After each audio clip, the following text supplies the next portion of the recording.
জুলাই আগস্টের সেই শহীদদের প্রতি শ্রদ্ধা নিবেদন করছি। গণতন্ত্রকামী মানুষের জন্য আর আজীবন লড়াই করে যেতে পারি। নির্দেশ মতো আমরা অক্ষর অক্ষরে পালন করে সেই কাজ করব আমরা দেশে বিদেশে। বিসমিল্লাহির রহমানির রহিম। আজকে আমি 12 বছর পরে দ্বিতীয় স্বাধীনতার বাংলাদেশের আমি আজকে পদার্পণ করতে পেরে আমি বাংলাদেশের সমস্ত মুসলিম জনতা যারা 15টি বছর ফ্যাসিস্ট হাসিনার বিরুদ্ধে গুম খুনের শিকার হয়েছেন এবং দেশ নায়ক তারেক রহমানের নেতৃত্বে আন্দোলন করতে যে জেলে এবং আয়না ঘরে যারা নির্যাতিত হয়েছেন গুম খুনের শিকার হয়েছেন এবং জুলাই আগস্টের সেই শহীদদের প্রতি শ্রদ্ধা নিবেদন করছি। Double million offer Walton fridge কিনে পেতে পারেন 20 লক্ষ টাকা, রয়েছে কোটি কোটি টাকার নিশ্চিত উপহার। সংগ্রামী সাথী ও বন্ধুরা, আজকে আমাদের যার ফিলোসফি যার দর্শন লালন করে আমরা রাজনীতি করি সেই আমাদের প্রয়াত বহুদলীয় গণতন্ত্রের ধারক ও বাহক দেশপ্রেমিক নেতা শহীদ রাষ্ট্রপতি জিয়াউর রহমানের মাজারে আজকে এসেছি। আমাদের শ্রদ্ধেয় নেতা ঢাকা মহানগরের অবিসংবাদিত নেতা দেশ নেত্রী বেগম খালেদা জিয়ার উপদেষ্টা পরিষদের সম্মানিত সদস্য ঢাকা মহানগরের সাবেক দক্ষিণের আহ্বায়ক কমিটির আহ্বায়ক জনাব আব্দুল সালাম ভাই এখানে আছেন।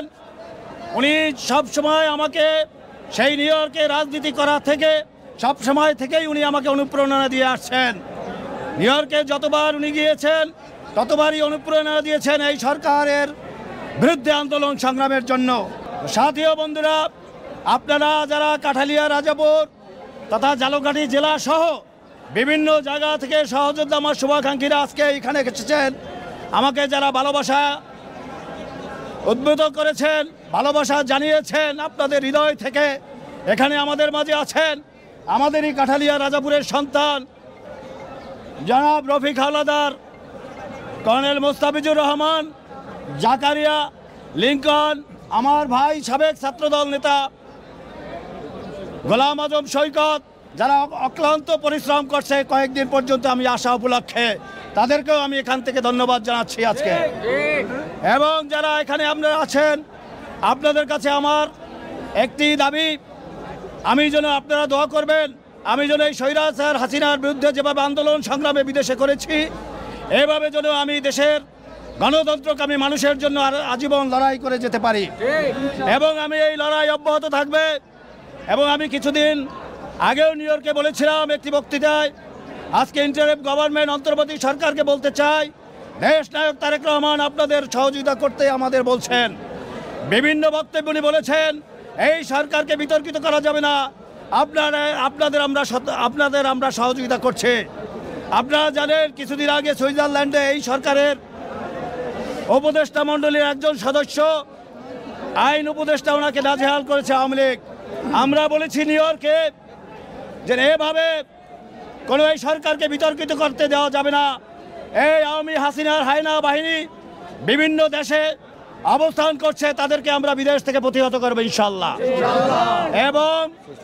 এবং আমরা আপনাদের সাথে ঐক্যবদ্ধভাবে যে কোনো আন্দোলন সংগ্রাম দেশে বিদেশে যে ডাক দেবেন দেশ নায়ক তারেক রহমান, উনি 31 দফার মাধ্যমে দেশ পরিচালনা করবেন, আপনারা ইতিমধ্যে জানেছেন। তো উনি যে আন্দোলন সংগ্রাম বিগত দিনে করেছেন দেশের স্বার্থে, উনি যেভাবে আমাদের নির্দেশ দেবে সেই নির্দেশ মতো আমরা অক্ষর অক্ষরে পালন করে সেই কাজ করব আমরা দেশে বিদেশে। সকলকে ধন্যবাদ জানাচ্ছি আবার এখানে উপস্থিত হওয়ার জন্য এবং প্রিন্ট মিডিয়ার যে বন্ধুরা এখানে এসেছেন, আপনাদেরও আমি ইলেকট্রনিক মিডিয়া প্রিন্ট মিডিয়া যারা এসেছেন সকলকে আমি আমার নিউ ইয়র্ক মহানগর দক্ষিণের পক্ষ থেকে এবং রাজাপুর কাঠালিয়া তথা ঝালকাঠি জেলার পক্ষ থেকে আবারও ধন্যবাদ জানিয়ে আমি আমার বক্তব্য শেষ করছি। আল্লাহ হাফেজ।